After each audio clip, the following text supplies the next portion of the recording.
Hi friends, आज एक नया वीडियो को आपको स्वागत जनाऊँ। आज वीडियो में आपको दुईटी राशन कार्ड नुआ अपडेट विषय कहबी। ये दुईटी राशन कार्ड नुआ अपडेट कौन कौन ना गोटे आप जानते राशन कार्ड ईकेवाईसी चलुची। ईकेवाईसी आपंकर लास्ट डेट को पर्यंत रहा डाउट को क्लीयर करी। आ गए राशन कार्ड आपमती आवेदन करेंगे। ये राशन कार्ड आवेदन कले आपने पाइबे सबकि ये वीडियो आपको कहबी। वीडियोटी भल लगे वीडियो को लाइक करेंगे, चैनल को नुआ सब्सक्राइब करेंगे, वीडियो को आपको सांगसाथी आप फैमिली को मेंबर को पाक शेयर करेंगे। से माने ये वीडियो द्वारा जानीपारे जे ration card eKYC last date केवे आ राशन कार्ड जो मान नहीं से केमती आवेदन करेंगे। चलतु डेरी नक जाना प्रथमे ration card eKYC last date केवे।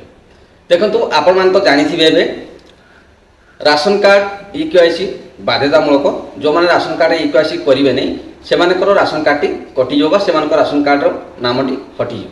आउ ये राशन कार्ड ईकेवाईसी एथपाई होची जे जो मान अयोग्य राशन कार्ड पाई आ जो मैंने पाइबा योग्य नथिले से भी राशन कार्ड पाई आ जो मान मृत्यु हो जाइए से नाम ए सब जो ये राशन कार्ड ईकेवाईसी चलुची। ये राशन कार्ड ईकेवाईसी द्वारा से चिन्हट कर नाम को काटी सारापर जो मैंने पाई ना राशन कार्ड एपर्यंत पाइबा योग्य पाई ना से राशन कार्ड दि जाव। देखो राशन कार्ड ईकेवाईसी आप बहुत गुड़े देखिए बा न्यूज रे शुणिथिबे ration card eKYC last date होची डिसेंबर भितर आपको ईकेवाईसी करिया पड़िबो। किंतु एबे एबे सरकार या गणमाध्यम द्वारा जणाइछन्ति जे राशन कार्ड रो कोनोसी लास्ट डेट एपर्यंत धार्य है नहीं। से राशन कार्ड ईकेवाईसी शेष पर्यंत चलो जो लोक जी आम ओडिशा रे 3.5 कोटी लोक अच्छा से लोकंर राशन कार्ड ईकेवाईसी हो सारापर जाकि राशन कार्ड ईकेवाईसी सर से जाकि बंद हम। किंतु जो पर्यंत लास्ट व्यक्तिकर राशन कार्ड ईकेवाईसी सरी ना से पर्यंत ये ईकेवाईसी चलो या मु कहूना सरकार कहते प्रथम आपने भिडियोटी देखी नियंतु तापर आपको मु कहबी। चलतु ये भिडियोटी को देखी नवा। ई केवाईसी सरी नाही से जाए यह बंद हेब नाही। खाद्य जोगाण मंत्री कृष्णचंद्र पात्र यह सूचना देछन्ति। से कहछन्ति शेष लोकर ई केवाईसी नहेबा जाए यह बंद हेब नाही। पाखापाखि 3.5 कोटी लोकंकर ई केवाईसी हेब एवं 2 कोटी लोकंकर ई केवाईसी सरीछि। आ 1.5 कोटी लोकंकर हेब बोली मंत्री कहछन्ति। दिपाई मासे 1.5 मास समय लागि पारे बोली से सूचना देछन्ति। ई केवाईसी होई सारला परे केते फॉल्स कार्ड थिबो ताहा जणा पड़िबो एवं समानको काटिकी योग्य हिताधिकारी को कार्ड देबो बोली कहछन्ति मंत्री। नहीं आधार केवाईसी सरी ना मु कही जे पर्यंत लास्ट लोकटीर ई केवाईसी है ना ई केवाईसी माने बंद हम ना। 2 कोटी ऊर्ध्व बर्तमान ई केवाईसी सरीगला आहरी 1.5 कोटी लोक 1.5 कोटी प्राय सब समुदाय 3.5 कोटी लोक ई केवाईसी हम। तेणु आउ 1.5 कोटी आउ समय टे लगे मसे 1.5 मास लगी पारे। एगुड़ा ई केवाईसी हो सारापर जना पड़ो केतेटा फॉल्स कार्ड थिला आउ सेटा निश्चित भाव में काटबू आम योग्य हिताधिकारी को कार्ड। आपण तो देखिले ए वीडियो रे सरकार निजे कहउछन्ति जे ration card eKYC last date एपर्यंत धार्य हेने जो पर्यंत सब लोकंकर राशन कार्ड ईकेवाईसी न होईची से पर्यंत ई राशन कार्ड ईकेवाईसी चालू रहिबो। सेति आपण माने जो माने बाहर रहउछन्ति व्यस्त होंतु नै आराम से आपण ईकेवाईसी करि परिबे।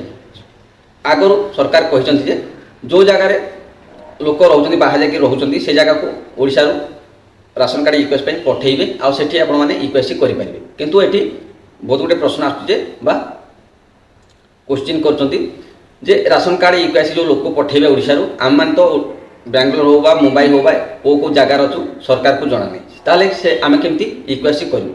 आपनकर क्वेश्चन करबा निश्चित भाव ठीक कथा। किंतु सरकार कोन करबे आगो को जनाଯିव जे आपको जगह जो जगार आप रोचंती सेठी केमती से पता करवा जानिकी से जगह को जीवे आपको केमती ईकेवाईसी करेंगे बा ईकेवाईसी रे तो लास्ट डेट किसी हिमती ना आपण मैंने ओडिशा जाकि ईकेवाईसी करेंगे जब जीवे ओडिशा से पर्यंत एवं टाइम अच्छी सरकार ये कहते मास 2 मास 3 मास लगिपारे। किंतु ये जो पर्यंत ईकेवाईसी समस्त है ना से पर्यंत ईकेवाईसी चलो से आपने व्यस्त हूँ ना। आपड़ जदि आपण एरिया को सरकार पठाउछन्ति लोक ताले आपण ईकेवाईसी करि पारनबा।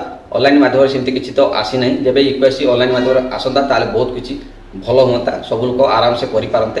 कि सरकार ये कहते लोक मान को पठेबे आपण जो माने जो जगार प्रवासी श्रमिक मैंने अच्छा कम कर जो जगार से जगह को पठेबे बाहर राज्य को आठी आपने ईकेवाईसी करेंगे सेठी आप केमती जानवे जे ईकेवाईसी आपने कौ जगार सरकार पठे कौ जगह बोली ता आग को जन सरकार जनइले निश्चित भाव जापर आपने किंतु ये समस्त डाउट जे सरकार कौ जगह को पठेबे आम केमती जानबू यहाँ निश्चित भाव सत कथा आपमि जानवे सरकार जदि कौन टोल फ्री नंबर बा कौन से व्यक्ति जो एरिया को बेंगलोर पठाउछंती बा मुंबई पठाउछंती बा सुराट पठाउछंती से व्यक्तिकर जदि फोन नंबर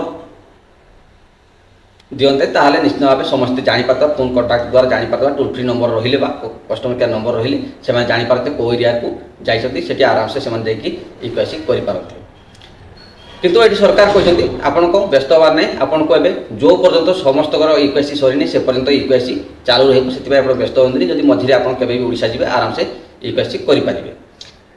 सेकेंड देखु राशन कार्ड नुआ अपडेट एवं देखु राशन कार्ड जो मान चिन्हट है राशन कार्ड अयोग्य से राशन कार्ड टी कटिज आ जो मैंने एपर्यंत राशन कार्ड पाई ना आपण मैंने ऑनलाइन माध्यम राशन कार्ड आवेदन करूँ जदि आप लैपटॉप मोबाइल कराया चाहते मुझे तार भिडियो अपलोड करछि आपको आई बटन में ना भिडियो डिस्क्रिप्शन में मिल आप देखिए भी आवेदन करेंगे ना आपण पाखे सीएस सेंटर बा जनसेवा केंद्र जातु आपने राशन कार्ड टी आवेदन करेंगे आप ऑफलाइन माध्यम आप पंचायत को जातु आप जो डीलर पाखे जो राशन नौ से जातु आप जोगाजोग करके आपने राशन कार्ड आवेदन करेंगे जो मैंने पाई ना पर्यंत पाइबापी योग्य से करूँ आपन को ये राशन कार्ड कटि सारापर आपको निश्चित भाव राशन कार्ड नुआ राशन कार्ड मिल जो मैंने पाई ना से नुआ राशन कार्ड मिल ये भिडियो माध्यम आपको ये मोर जनवार था भिडियो भल लगे भिडियो को लाइक करेंगे चैनल को नुआ सब्सक्राइब कर दे पाखा बेल आइकन ऑल ऑन कर रखिए आपने राशन कार्ड ईकेवाईसी करेंगे से सरकार एवं नुआ अपडेट जो नहीं आसते मुझे आपको कहली सेठी आप भिडियो देखिले सरकार कहते कौन भी लास्ट डेट एपर्यंत फिक्स है आपने आराम से जो पर्यंत ओडिशा रे समस्त ईकेवाईसी सरी ना से पर्यंत चालू रहा चलतु पुणी देखा आगामी एक नुआ भिडियो जय जगन्नाथ।